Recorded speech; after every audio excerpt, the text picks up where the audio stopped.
संत रैदास जी का नाम सुना है आप लोगों ने? संत रविदास जी, संत रैदास जी।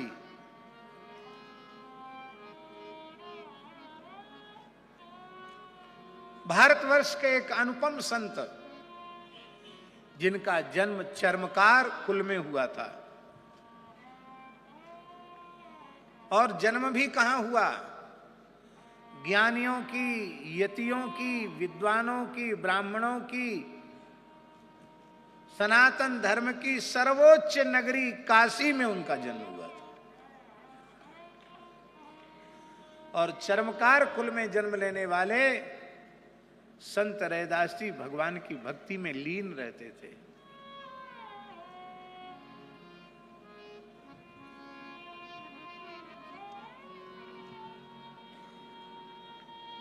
रोज 3 बजे, प्रातःकाल 3 बजे, ठीक 3 बजे पंचगंगा घाट पर श्री गंगा जी में गोता लगा लेते थे रैदास जी। कीर्तन करते हुए जाते, कीर्तन करते हुए आते, और जूती गांठ करके अपनी गुजर बसर करते, एकदम सामान्य तरीके से। एक दिन गंगा जी की रज में उनको गोल मटोल एक पत्थर मिल गया, शिला मिल गई। उन्होंने सोचा यही भगवान है मेरे, कण-कण में तो भगवान है ही है। उस गोल मटोल श्याम वर्ण की शिला को लेकर वे अपने घर आ गए, और स्वयं तो नीम के वृक्ष के नीचे रहते थे, और अब ठाकुर जी आ गए तो उनके लिए तो कुछ न कुछ छाया वाली जगह होनी चाहिए। एक झोपड़ी बना दी, उसी में अपने ठाकुर जी को पधरा दिया, सेवा करने लगे। लोगों में चर्चा का विषय छिड़ गया, अरे महाराज चर्मकार होकर तिलक लगाता है तो भगवान की पूजा भी करने लग गया।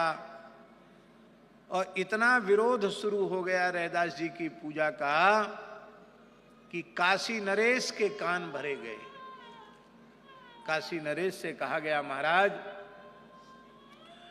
काशी में अधर्म हो रहा है, रैदास चर्मकार कुल में उत्पन्न हुआ है, वो भगवान की पूजा करता है।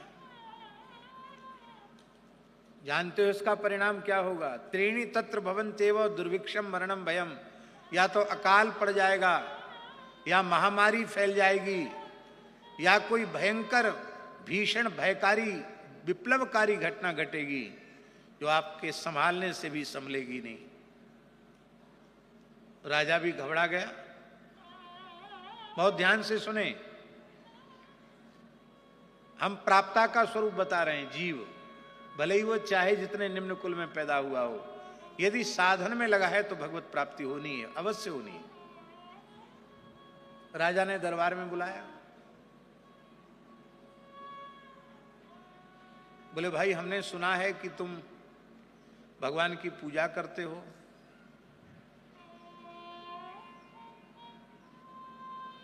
महाराज करते तो हैं, क्यों करते हो? हम रोज गंगा नहाने जाते थे, एक दिन हमको एक गंगा जी में दे दिए, गंगा जी में मिल गए, ले आए। अब फूल चंदन चढ़ा देते हैं, प्रभु जी तुम चंदन हम पानी।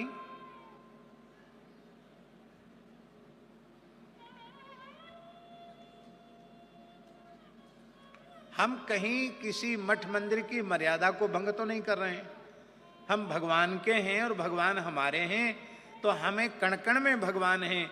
हमने किसी शिला में भगवान को स्वीकार कर लिया और वहां हम सेवा करते हैं, तो इसमें आप लोगों को इतनी परेशानी नहीं होनी चाहिए।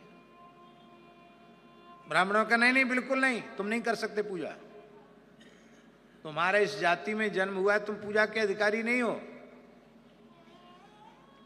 ये सब भगवान की लीला है, इसमें रैदास जी कारण नहीं है। भगवान रैदास जी की महिमा को उजागर करना चाहते हैं। राजा ने फैसला दिया, काशी नरेश ने, ये ठाकुर जी रख देते हैं रैदास जी के सिंहासन पर, और पहले मौका मिलेगा ब्राह्मणों को वेद मंत्र पाठ करके ब्राह्मण बुलावें, जिसके बुलाने से ठाकुर जी चल के आ जाएं उसको पूजा का अधिकार है, और जिसके बुलाने से नहीं आवे उसको पूजा का अधिकार नहीं है।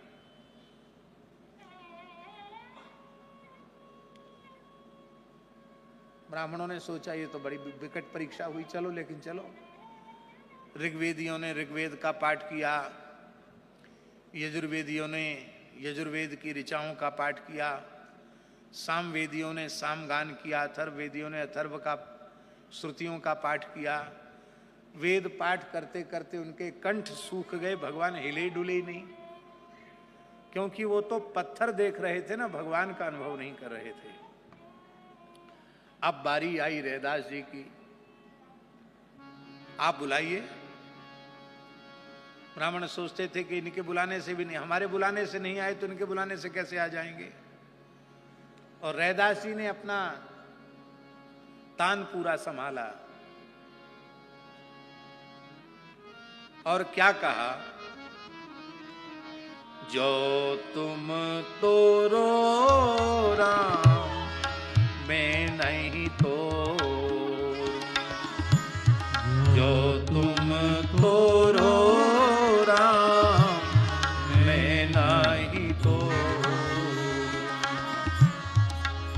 देखिए कितनी दीनता है। आप बड़े हैं राम जी, आप कहें हमको रैदास की जरूरत नहीं है, आप हमसे रिश्ता तोड़ सकते हैं, लेकिन मैं आपसे अपना संबंध नहीं तोड़ सकता। क्यों? आपसे तोड़कर किससे जोड़ूं? मैं न जो तुम तो रो राम मैं नाही तो, जो तुम तो रो राम मैं नाही तो। गाइए, जो तुम तो रो राम मैं नाही तो,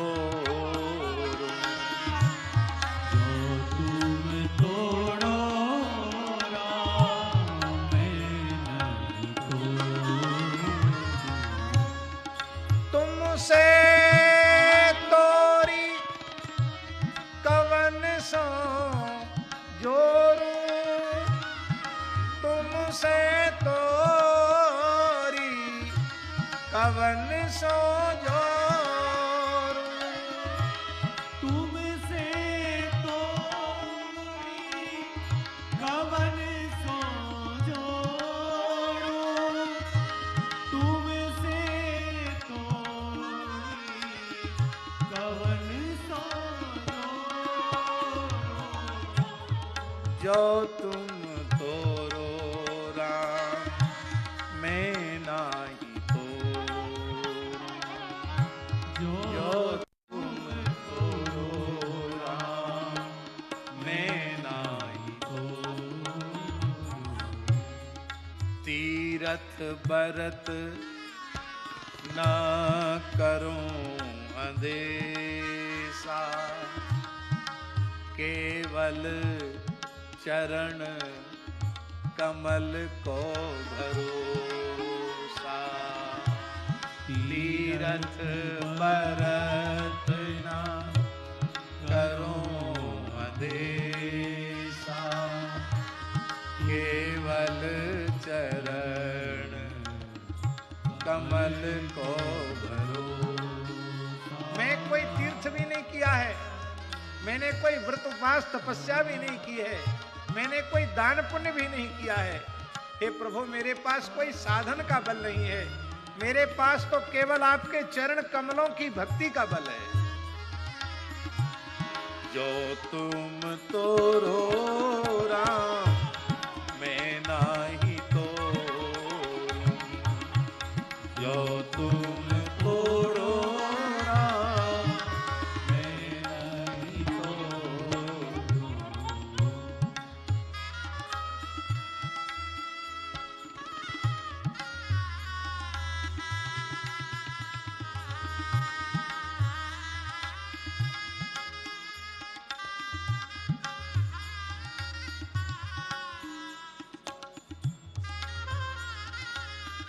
वाह,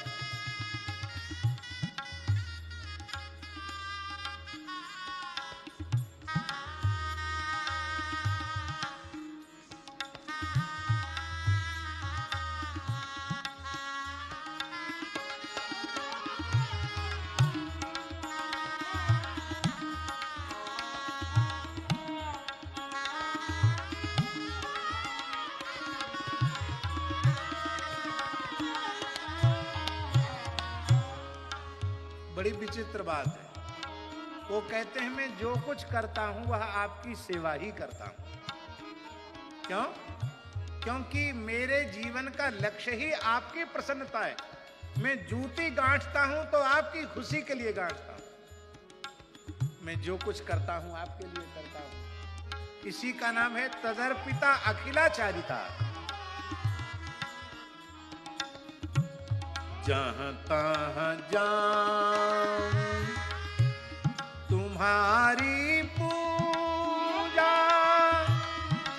तुम सा देव और नहीं दूजा। जहाँ तहाँ जाऊं तुम्हारी पूजा, तुम सा देव और नहीं दूजा। जो तुम तोरो राम मैं नहीं तो, जो तुम तोरो राम मैं नहीं तो,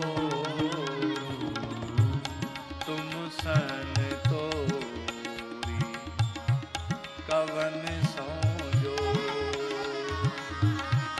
तुम सन तोरी कवन सोजो। एक बात है, रैदास जी कह रहे हैं मैंने अपने मन को हरि से जोड़ दिया है। और ये बात तो कोई नई बात नहीं है। हम आप सभी लोग कहते हैं हमने अपने आप को, अपने मन को भगवान से जोड़ दिया। लेकिन आगे की जो बात रैदास जी कह रहे हैं वो कहने की हिम्मत सबको नहीं है। वो कहते हैं हमने अपने मन को हरि से जोड़ दिया है और बाकी सबसे तोड़ दिया है। मैं अपनो मन हरि सो जोर्यो, हरि सो जोरी सवनि सो तोर्यो। मैं अपनो मन हरि सो जोड़्यो, हरि सो जोड़ी सवनि सो तोड़्यो। जो तुम तोरो राम मैं नाही तो, जो तुम तोड़ो राम मैं नाही तो।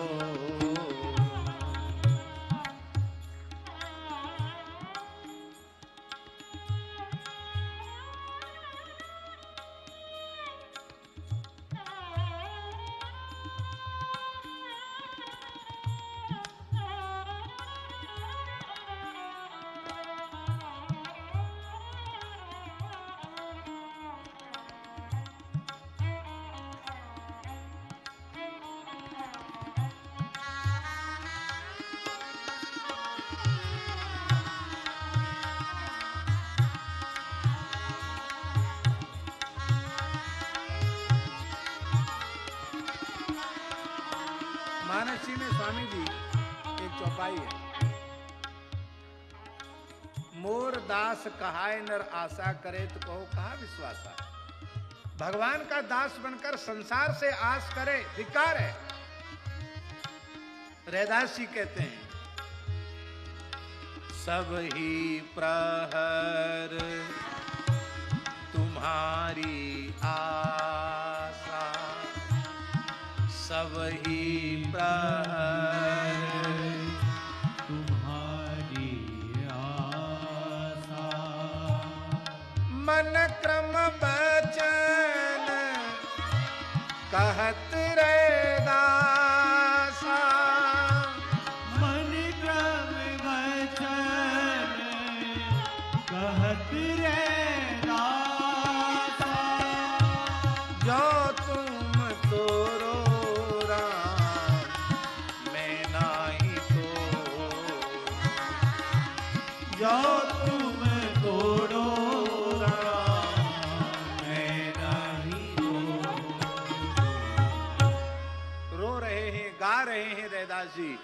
और महाराज जी अंत में तो रैदास जी ने कहा, बड़ी प्यारी पंक्ति है रैदास जी की। वो कहते हैं, पतित पावन नाम आज सांच कीजिए, विलंब छाड़ी आइए कि तो बुलाय लीजिए। हे प्रभु, वैकुंठ गोलोक साकेत में पतित पावन नाम सत्य नहीं हो सकता। ये तो आपका धरती पर अवतार लेने पर ही नाम सत्य होता है। आज रैदास जैसा पतित आपके सामने है, इसको अपनी छाती से लगाकर अपना पतित पावन नाम सत्य कर दीजिए। और यदि आपको आने में शर्म संकोच लगता है तो इशारा कीजिए, मैं उछलकर आपकी गोद में आ जाऊं। मैं आपके बिना जी नहीं सकता। और महाराज जी, भक्ति काल की वह एक अनुपम घटना है। काशी के बड़े बड़े वैदिक विद्वानों के बीच में ठाकुर जी का सिंहासन स्वयं चलकर आया और ठाकुर जी रैदास जी की छाती से लग गए। महाराज ब्राह्मण भी नतमस्तक हो गए और राजा भी चरणों में नतमस्तक हो गया। रैदास जी, आप सच्चे संत हैं।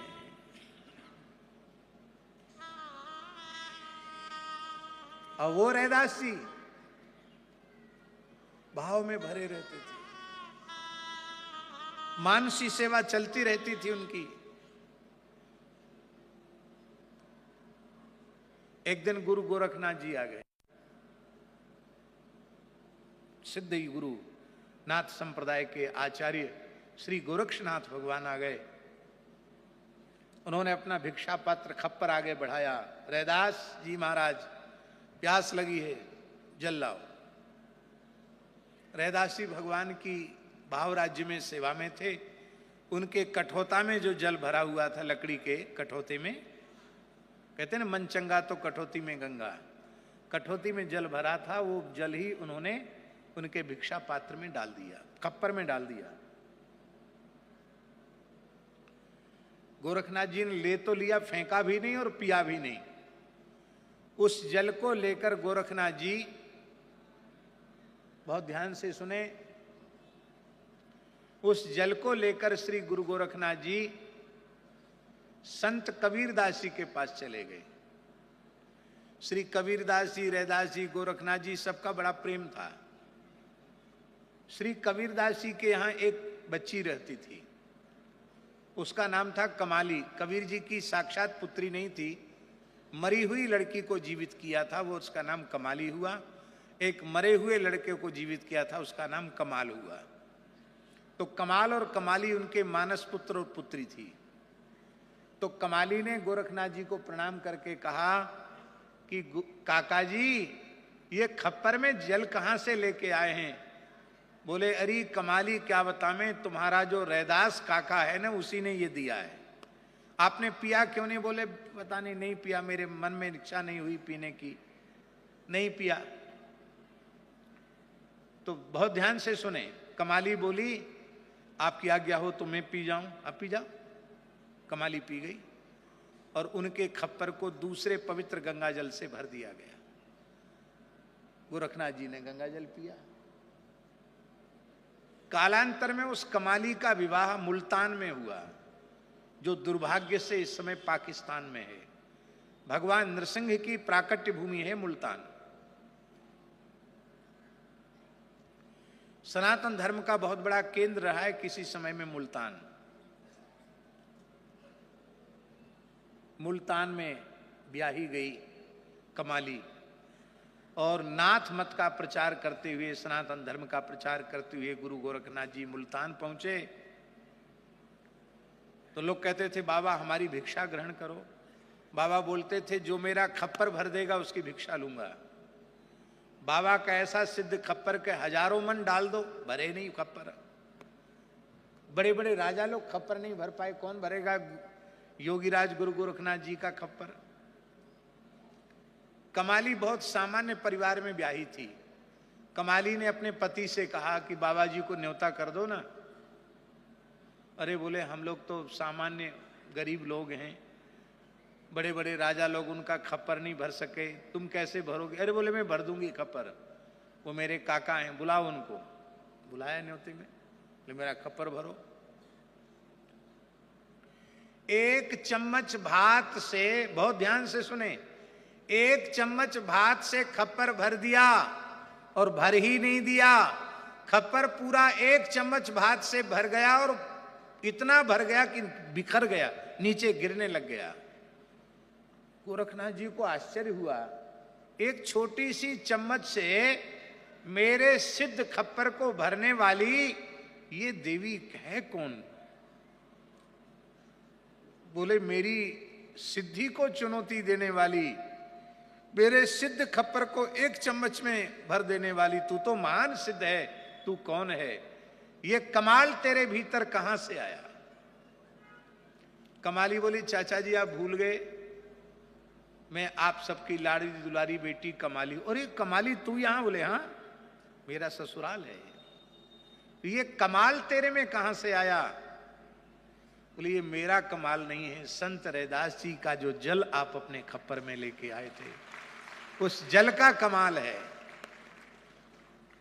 गोरखनाथ जी ने वहां भिक्षा ली और योग बल से तत्काल अंतर्धान होकर काशी पहुंच गए। फिर खप्पर रैदास जी के सामने किया, लाओ रैदास जी, प्यास लगी है, पानी वहां, भोजन वहां किया है, जल यहां पिएंगे, लाओ भरो खप्पर।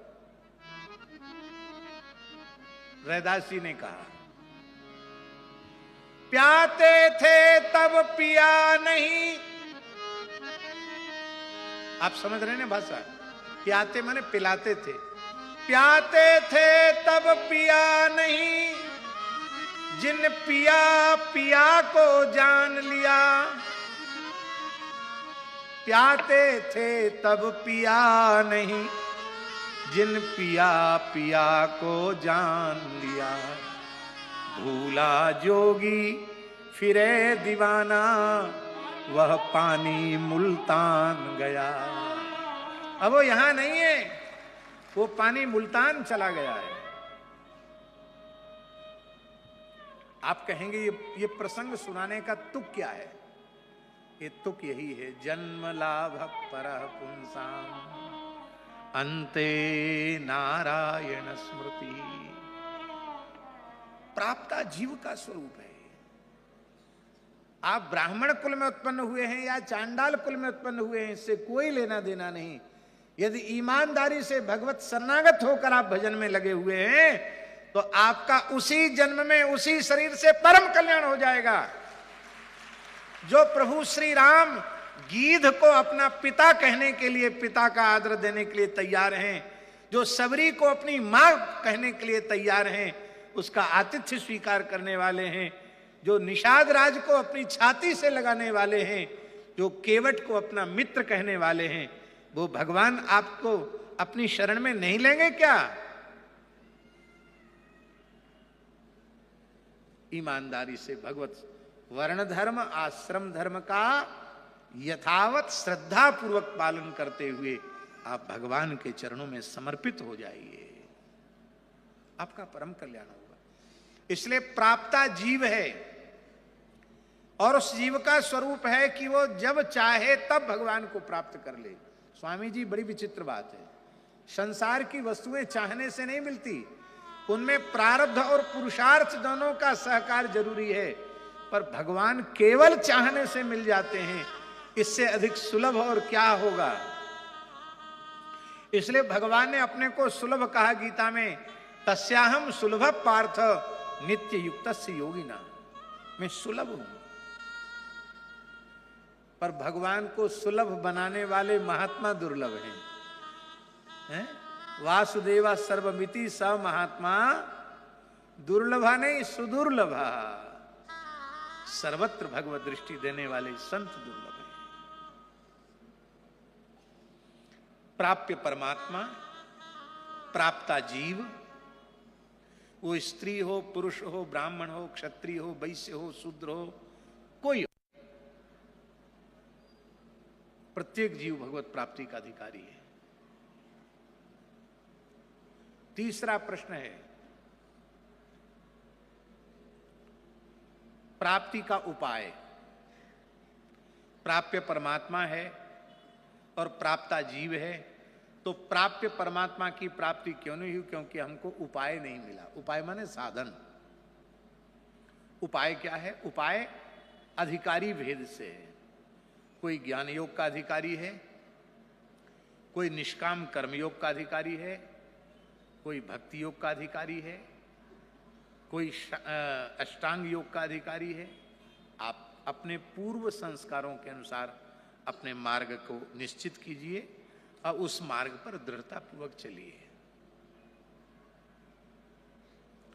अब एक बात और हम कहने जा रहे हैं। हमारे जैसा कोई घोर आलसी प्रमादी जीव विचार करने लगे कि न मैं ज्ञान योग का अधिकारी, न भक्ति योग का अधिकारी, न अष्टांग योग का अधिकारी, न कर्म योग का अधिकारी, तो मैं क्या करूं? मैं भी अपना कल्याण तो चाहता हूं, मैं क्या करूं? तो हमारे जैसे जो लोग हैं उनके कल्याण का भी साधन है, प्राप्ति का उपाय। वो क्या है? नाम योग। उसका नाम है नाम योग। स्वाद आवे या ना आवे, मन लगे न लगे, जिह्वा से केवल राम राम राम राम राम राम राम राम राम राम राम राम राम राम राम राम रट लगा दो। राम नाम का आश्रय ले लो, ज्ञान भी सिद्ध हो जाएगा, कर्म भी सिद्ध हो जाएगी, भक्ति भी सिद्ध हो जाएगी। प्राप्ति का साधन। इसलिए प्राप्ति का सबसे श्रेष्ठ साधन भगवान नाम है। ध्रुव सगलान जपेउ हरि नामू, पावा अचल अनुपम ठाऊं। आज तक जिस किसी ने भी भगवान को प्राप्त किया है, केवल नाम के सहारे प्राप्त किया है। कितने हो गए? प्राप्य, प्राप्ता, प्राप्ति का उपाय। चौथी चीज और बड़ी महत्वपूर्ण है, प्राप्ति का विरोधी। प्राप्ति का विरोधी क्या है? भाई पहली बार तो हम मनुष्य नहीं बने हैं। इसके पहले भी अनेकों बार भगवान ने कृपा पूर्वक हमें मनुष्य बनाया होगा। कबहू करी करुणा नर देही, देत ईस बिन हेतु सनेही। तो आखिर हम कृतार्थ क्यों नहीं हो सके? कृतार्थ हो गए होते तो वर्तमान जन्म ही नहीं होता। वर्तमान जन्म प्रमाणित कर रहा है कि अब तक तुम अकृतार्थ बने हुए हो।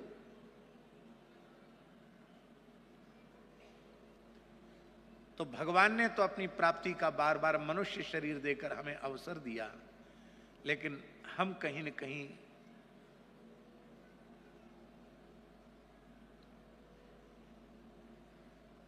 भगवत प्राप्ति के अलभ्य लाभ से वंचित रह गए। क्यों? प्राप्ति का विरोधी।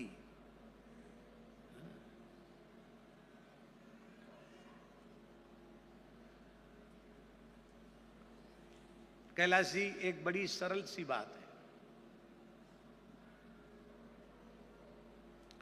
आपके घर की टंकी में 1.25 इंच का या 2.25 इंच का पाइप पानी भेजने वाला है, सप्लाई करने वाला है, टंकी में पानी चढ़ाने वाला, और 6 इंच 8 इंच का बम्बा खुला हुआ है। तो चाहे जितनी बढ़िया मोटर हो, दिनों रात चले, गर्म होके फूक जाएगी, लेकिन टंकी भरने वाली भरेगी टंकी।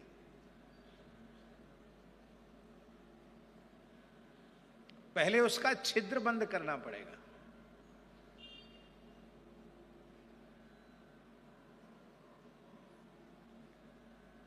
ये प्राप्ति का विरोधी क्या है? प्राप्ति का विरोधी है तजोमन हरि विमुखन को संग, जिनके संग कुमति मति उपजय, परत भजन में भंग, तजोमन हरि विमुखन को संग। गोस्वामी जी कहते, बरभल वास नरक कर ताता, दुष्ट संग जन देहि विधाता। नारद जी कहते, दुस्संगस्तु सर्वथा त्याज्य। प्राप्ति का विरोधी है कुसंग।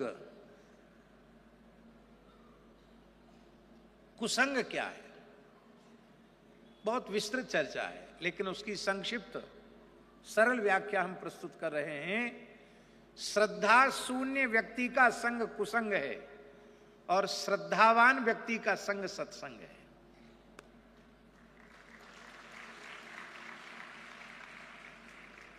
जिस व्यक्ति की राम कृष्ण नारायण में श्रद्धा नहीं, गणपति सूर्य शिव शक्ति इनमें श्रद्धा नहीं, आज पूरे देश में छठ पर्व आज से मनाना आरंभ हुआ है। छठ तो अनादिकाल से हमारे यहां मनाया जा रहा है। ये सूर्य भगवान की उपासना का 4 दिन का बहुत बड़ा महापर्व, जो बिहार प्रांत में मिथिला क्षेत्र में बहुत उत्साहपूर्वक वहां के लोग इस छठ पर्व को मनाते हैं। अब तो भगवान की कृपा से प्रधानमंत्री जी उसको वैश्विक स्वरूप दे रहे हैं और शायद हम समझते हैं कि इतनी बड़ी तैयारियां छठ की जैसी इस बार हुई हैं, वैसी शायद इसके पहले कभी ना हुई हो। बहुत बड़ी बड़ी तैयारियां। अब यह है क्या? सूर्योपासना क्या है? श्रद्धा। गणपति उपासना, और देखिए हमारे यहां सब उपासनाएं, गणेशोत्सव आता है 10 दिन का, गणपति उपासना। शिवरात्रि महापर्व आता है, शिवोपासना। श्रावण मास आता है, शिवोपासना। नवदुर्गा आती है, भगवती की उपासना। रामनवमी, जन्माष्टमी, एकादशी, भगवान रामकृष्ण नारायण की उपासना। पंचदेवों की उपासना समय समय से होती है। हिंदू देवी देवताओं की उपासना होती है। बड़े दुख की बात है, बड़े दुर्भाग्य की बात है, सर्वोच्च पद पर बैठे हुए इस देश के सर्वोच्च न्यायालय में सर्वोच्च न्यायाधीश के पद पर बैठे हुए लोगों की भी श्रद्धा हिंदू देवी देवताओं में नहीं, वैदिक सनातन धर्म में नहीं। इसलिए वे मनमानी टिप्पणियां धर्म को लेकर के कर देते हैं। उसको सुनकर बहुत पीड़ा होती है। चाहे जितना बड़ा व्यक्ति हो स्वामी जी, जिसकी गौ में, ब्राह्मण में, वेद में, पुराणों में, गीता जी में, रामायण जी में, देवी देवता में, अपने पूर्वजों में, पितरों में, जो हमारे भारतीय सनातन के मूल्य हैं, उनमें जिनकी श्रद्धा नहीं है, ऐसे लोगों का संग कुसंग है और ऐसे लोगों का संग ही भगवत प्राप्ति में बाधक है, प्राप्ति का विरोधी। अब एक चीज रह गई, प्राप्ति का फल। प्राप्ति का फल, प्राप्य, प्राप्ता, प्राप्ति उपाय, प्राप्ति विरोधी और प्राप्ति का फल। ये बड़ा महत्वपूर्ण है। आज समस्या यही है, लोग सोचते हैं ये महात्मा लोगों को पता नहीं क्या पागलपन सूझ रहा है, सबको दिन रात यही समझाते हैं भगवत प्राप्ति, भगवत प्राप्ति, भगवत प्राप्ति। अरे भाई, भगवान मिल गए तो क्या लाभ हो जाएगा, और नहीं मिले तो कौन सा घाटा है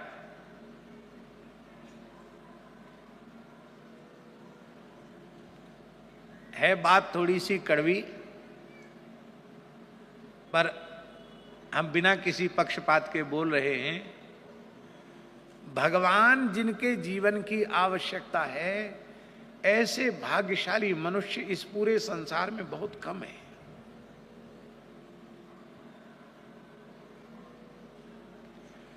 मनुष्य की आवश्यकता रोटी कपड़ा मकान है,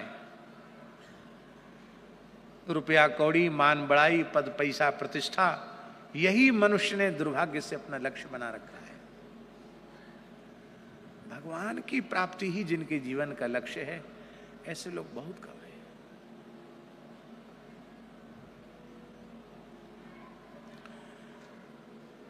लोग यही तो सोचते हैं कि भगवान न मिले तो भी क्या हानि, हमारी काम तो बढ़िया चल ही रहा है, बढ़िया मकान है, अच्छी दुकान चल रही है, बढ़िया नौकरी है, पत्नी बच्चे सब बढ़िया हैं, खूब रुपया पैसा है, न्यायोचित कमाई तो हो ही रही है, अन्यायोचित कमाई भी बहुत ज्यादा हो रही है। तो क्या है, कोई देखने वाला तो है नहीं, कभी पकड़ में आ जाएंगे तब की तब देखी जाएगी, नहीं तो जो हो सो करो। बहुत ध्यान से सुने, जिन लोगों को अपने जीवन में भगवत प्राप्ति नहीं हुई है अथवा भगवत प्राप्ति की दिशा में जो नहीं चल रहे हैं, उन लोगों के जीवन को देख लो, और जो भगवत प्राप्ति के पथ में चल पड़े हों, जिन्हें भगवान मिल चुके हों, उनके जीवन को देख लो। स्वामी जी, रावण को क्या नहीं मिला? सब कुछ मिला, पर उसका जीवन आदर्श नहीं बन पाया, क्योंकि उसने अपने जीवन का फल भगवत प्राप्ति नहीं माना। कौन सी ऐसी समृद्धि जो उसके पास नहीं थी? जिस जमाने में विमान होते ही नहीं थे, उस समय ऐसा विमान था उसके पास कि चाहे जितने लोग बैठ जाएं फिर भी एक सीट कम रह जाए, एक सीट खाली रह जाए, इतना विचित्र विमान था। सोने की नगरी थी। एक लखपूत सवा लख नाती, तारावण घर दिया न बाती, कबीरदासी ने कहा। सवरी के पास क्या था, केवट के पास क्या था? पर केवट का जीवन देखो, सबरी का जीवन देखो। हम लोग भगवान के पास जाकर पता नहीं क्या क्या मांगते हैं, और भगवान बार बार कहते केवट से मांग मांग मांग।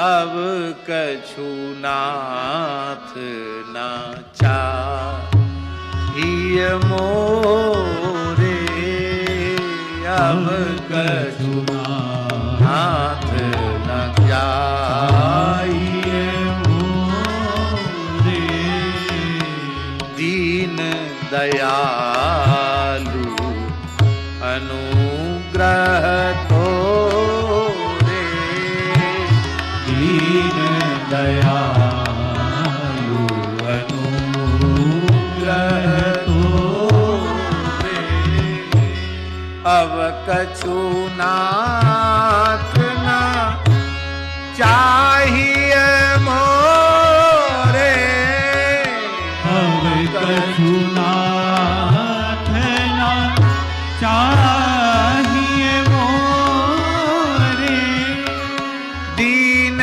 दयालु अनुग्रह तोरे, दीन दयालु अनुग्रह तोरे,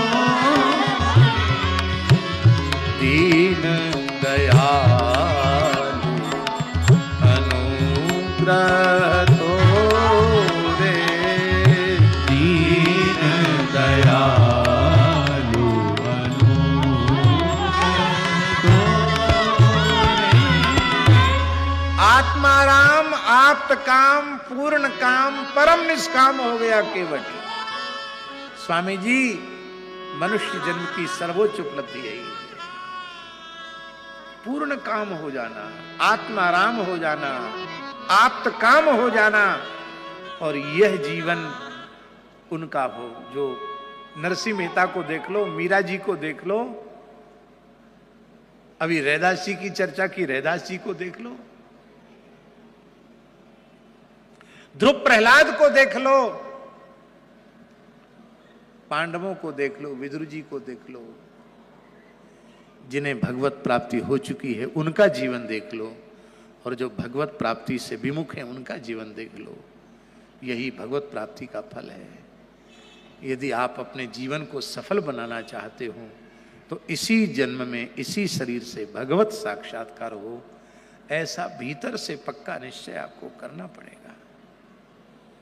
निश्चय करते ही वैसा जीवन अपने आप आपका बनने लग जाएगा।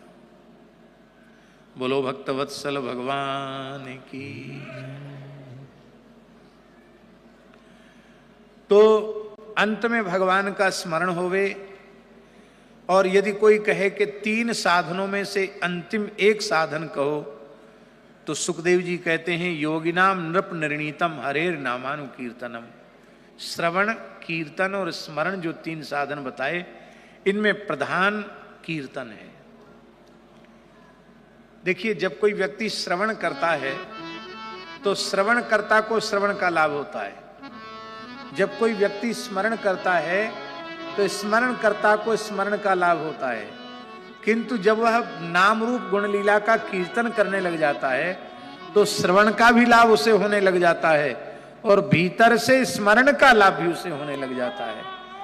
तो त्रिगुणित लाभ हो जाता है कीर्तन करने वाले को, श्रवण भी और स्मरण भी, और सबको लाभ मिल जाता है। इसलिए भगवान नाम कीर्तन वह सबसे श्रेष्ठ है। राजन, तुम बड़े भाग्यशाली हो, तुम्हारे पास तो 7 दिन का पर्याप्त समय है। रघुवंश में, सूर्यवंश में राम जी के पूर्वजों में एक राजा हुए महाराज खट्वांग। इतने बड़े वीर थे कि देवासुर संग्राम में देवराज इंद्र के पक्ष से लड़ने गए। 1000 वर्ष तक युद्ध किया उन्होंने असुरों से और अंत में असुरों का संहार करके देवराज इंद्र को विजय दिलाई। इंद्र ने कहा, हम बहुत प्रसन्न हैं, आपको कुछ वर चाहिए तो मांग लो। खट्वांग जी ने कहा, आप देवता हो तो इतनी बात बता दो, हमारे जीवन के कितने क्षण अवशिष्ट हैं, हमारी कितनी आयु बाकी है। इंद्र बोले, धरती पर जाने के बाद 48 मिनट से ज्यादा आप जीवित नहीं रहोगे। एक मुहूर्त माने 24 मिनट की एक घड़ी होती है और 2 घड़ी का एक मुहूर्त होता है, माने 48 मिनट जीवित रहोगे। खट्वांग बोले, 48 मिनट कम नहीं है, हमारे लिए बहुत है, जल्दी भेजो। इंद्र ने उनको धरती पर भेजा। अयोध्या के राजा थे खट्वांग।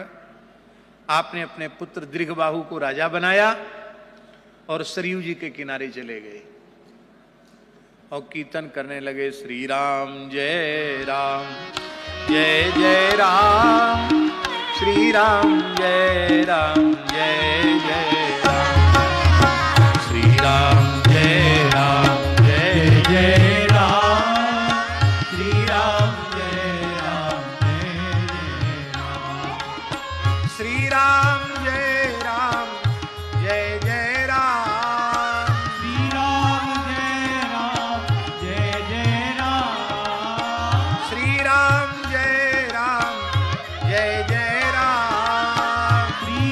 राम जय राम जय जय राम, श्री राम जय राम जय जय राम, श्री राम जय राम जय जय राम,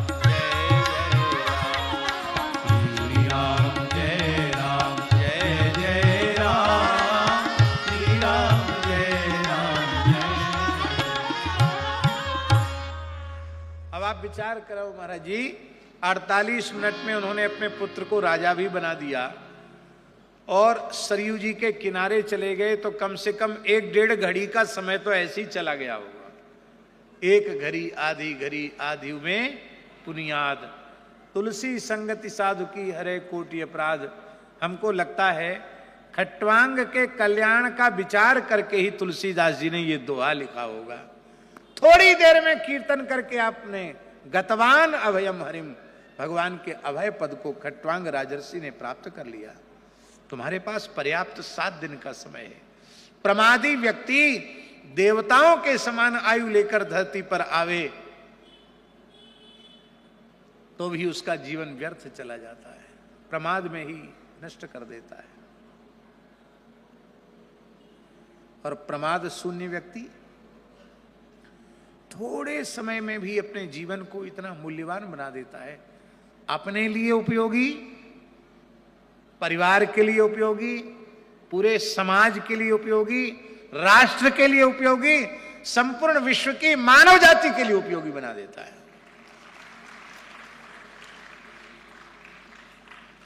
भगवान आदि शंकराचार्य इस देह में कितने समय तक विराजमान रहे? मात्र 32 वर्ष।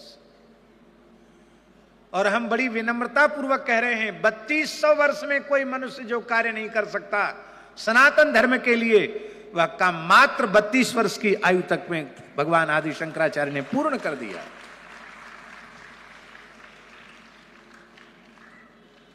चलो वो तो उस काल की बात है। परवर्ती काल में स्वामी विवेकानंद जी को देखिए, 39 वर्ष कितना स्वामी जी? 40 भी पूरा नहीं, 39 वर्ष में कितना संघर्ष सहन करके, उस काल में जब देश गुलामी के दौर से गुजर रहा था, उस काल में भारतवर्ष की गरिमा को, हिंदू सनातन संस्कृति की महिमा को, गरिमा को उन्होंने पाश्चात्य देशों के बीच में सर्वोच्च रूप में प्रतिष्ठित करके दिखाया।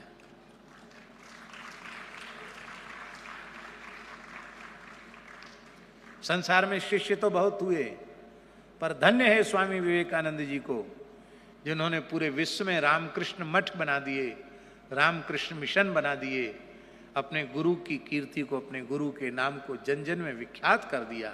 ये लंबी आयु बहुत महत्व की नहीं है, आपने उस आयु का उत्तम उपयोग कैसे किया, यह बात महत्व की है। आयु का बहुत बड़ा महत्व नहीं।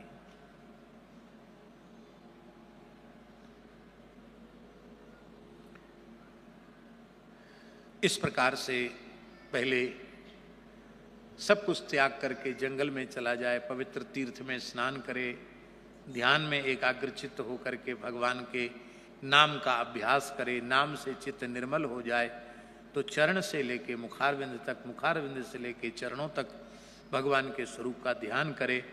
और महाराज जी लिखा है, तत्रैका वयवम ध्यायेत अभ्युच्छिन्नेन चेतसा मनो निर्विषयम युक्ता तथा किंचन न स्मरेत।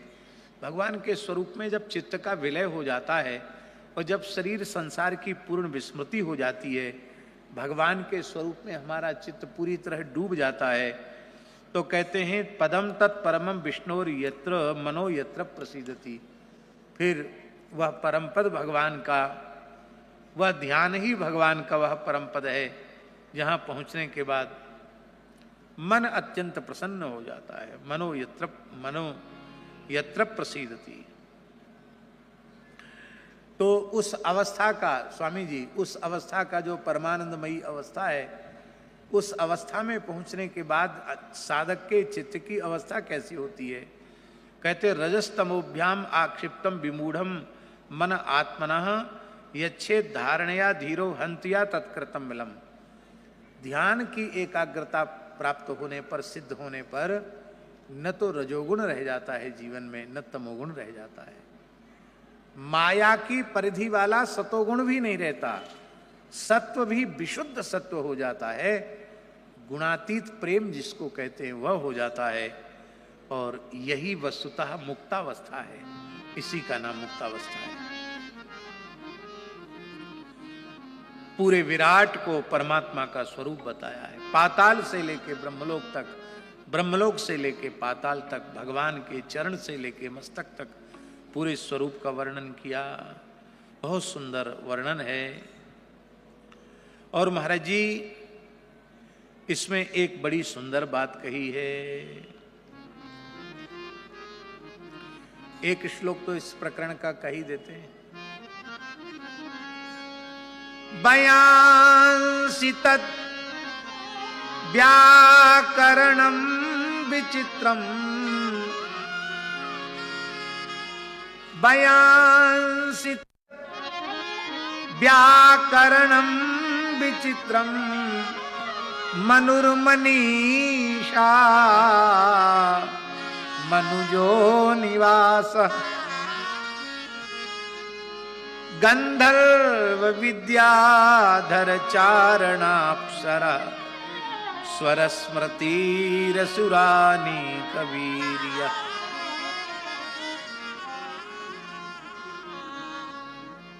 यह भगवान का विचित्र व्याकरण, व्याकरण माने होता रचना कौशल। यह भगवान की कारीगरी, भगवान का रचना कौशल क्या है? ये विचित्र सृष्टि ही परमात्मा का रचना कौशल है। गंगोत्री में कितनी ठंड है? आप लोग गंगोत्री गए होंगे। अच्छे अच्छे लोगों के छक्के छूट जाते, वहां गंगा जी गंगा गंगा गंगा कह के एक आध मग्गा डाला और भगे वहां से। गोता लगाने की हिम्मत तो किसी की नहीं पड़ती। हम लोग तो जब पट बंद थे, एक बार चैत्र में वहीं थे, रामनवमी के दिन वहाँ गए और वो बर्फ ही बर्फ चारों ओर थी। और हमारे एक स्वामी अरूपानंद जी हैं, महाराज वो तो घुस गए, कई गोता लगाए। ऐसे शरीर महात्माओं का होता है। हम लोगों ने भी उनको देखा देखी, हम लोगों ने भी खूब, लेकिन थोड़ी देर तक तो ऐसे अकड़ गए कि बिल्कुल हाथ पैर ही नहीं हिले। ऐसे लगता ही नहीं था कि मेरे हाथ हैं पैर हैं। तो वहां से जब नीचे उतरे तो गंगनानी है, गंगनानी में तप्त कुंड है, महर्षि जमदग्नि की तपस्थली है। अग्नि वहां तप कर रहे हैं भगवान की उपासना के लिए। वहां का जल एकदम गर्म है गंगनानी का। जब हम लोग गंगनानी में पहुंचे और वहां थोड़ी देर एकदम सिकाई हुई, तब लगा कि हाँ अब जान में जान आई। जहां बर्फ ही बर्फ चारों ओर है, वहां भगवान ने गर्म पानी की व्यवस्था कर रखी। यमुनोत्री में तो लोग वहां पोटली में बांध के चावल छोड़ देते हैं, आलू पोटली में बांध के छोड़ देते, सिद्ध हो जाते हैं, वही प्रसाद लेके आते हैं। हम लोग यमुनोत्री में स्नान कर रहे थे, एक महानुभाव पहुंच गए। हम यमुनोत्री की महिमा सुना रहे थे। वो बोले ये सब झूठ मूठ की बातें पुराणों पोथियों में लिखी, मैं नहीं मानता। हमने कहा आप यहां आए क्यों? बोले हम तो सैलानी हैं, घूमने फिरने आए। आप कहते हैं यहां तप्त कुंड है, ये है वो है, अमुक ने तपस्या की, हम नहीं मानते हैं। इसके नीचे गंधक है, गंधक के कारण पानी खौल रहा है। विज्ञान है सीधा सीधा, इसमें क्या देवी देवता आया? हमने कहा हम उत्तर तो दे देंगे लेकिन आपको बुरा लग जाएगा। बोले नहीं हमारे बुरे की परवाह मत करो, तो उत्तर दो। हमने कहा आपके पिताजी गंधक यहां रखने आए थे कि आपके पिताजी ने गंधक नाम का खनिज बनाया? किसने बनाया? अरे सारी धरती जिसने बनाई उसी ने गंधक बनाया, उसी ने पानी बनाया।